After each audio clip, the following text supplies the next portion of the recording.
Hi friends, இன்றைக்கி ஒரு mini vlog தான் பார்க்க போகிறோம். இன்றைக்கி டே எப்படி போச்சுங்கிறத பார்க்கலாம்.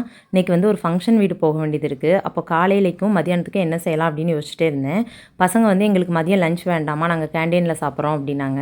அங்கே வந்து பிரியாணி எங்களுக்கு பிடிச்ச மாதிரி இருக்கும் அப்படின்னாங்க. சரி ஓகே, இன்றைக்கி நம்மளும் கல்யாண வீடு தானே போகிறோம், சரி ஓகே சாப்பிட்டுக்கோங்க அப்படின்ட்டேன். பசங்க வந்து ஸ்கூலில் லஞ்சு சாப்பிட்றது வந்து ரொம்ப விருப்பப்படுவாங்க. அவங்க ஸ்கூல்லேயுமே வந்து நல்லா ஹைஜீனிக்காக தான் இருக்கும், அதனால் ஒன்றும் ப்ராப்ளம் இல்லை. காலையிலே பிரேக்ஃபாஸ்ட் பார்த்தீங்கன்னா ஃப்ரெண்ட்ஸ், பசங்களுக்கு பிடிச்ச மாதிரி பிரெட் சில்லி செஞ்சேன். அதுவுமே நானும் சாப்பிட்டுப்பேன். ஆனால் அவங்க அப்பாவுக்கு வந்து சுத்தமாக பிடிக்காது. எனக்கு வந்து கோதுமை தோசை அந்த மாதிரி ஏதாவது செஞ்சிரு அப்படின்ட்டாங்க. அவங்களுக்கு கோதுமை தோசையும் தேங்காய் சட்னியும் வச்சேன். அது அவங்களுக்கு ரொம்ப பிடிச்ச காம்பினேஷன். ஆனால் இப்படி ஒவ்வொரு ஆளுக்கும் ஒன்று ஒன்றா செய்கிறதுக்கு நம்ம ஒரு குழம்பையே வச்சுட்டு போயிருக்கலாமோன்ட்டு அதுக்கப்புறம் தான் எனக்கு யோசனை வந்துச்சு. பசங்களை ஸ்கூலுக்கு அனுப்பிட்டு வேலை எல்லாமே முடிச்சுட்டு இன்றைக்கி கொஞ்சம் ஃப்ரீ தான் ஃப்ரெண்ட்ஸ். ஏன்னா மதியானம் வந்து லஞ்சும் நம்ம செய்யலை, காலையிலே எல்லா வேலையும் முடிச்சாச்சு. லஞ்செல்லாம் செஞ்சால் தான் நம்மளுக்கு பாத்திரம் நிறையா சேரும்.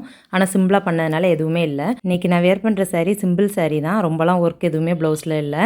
நம்ம ஜோதிகா இன்ஸ்பயர் சாரின்னு வந்துச்சுல, அந்த சாரீ தான் உடுத்தேன். காரு சர்வீஸ்க்கு போயிருக்கு, அதனால் பைக்கில் தான் போனோம். இந்த வெயிலில் போகிறதுக்கு அப்படியே மயக்கமே வந்துருச்சு. ஓகே ஃப்ரெண்ட், வீடியோ உங்களுக்கு பிடிச்சிருக்குன்னு நினைக்க. வீடியோ பிடிச்சா லைக் பண்ணுங்கள். அடுத்த ஒரு சூப்பரான வீடியோவில் பார்க்கலாம். பாய்.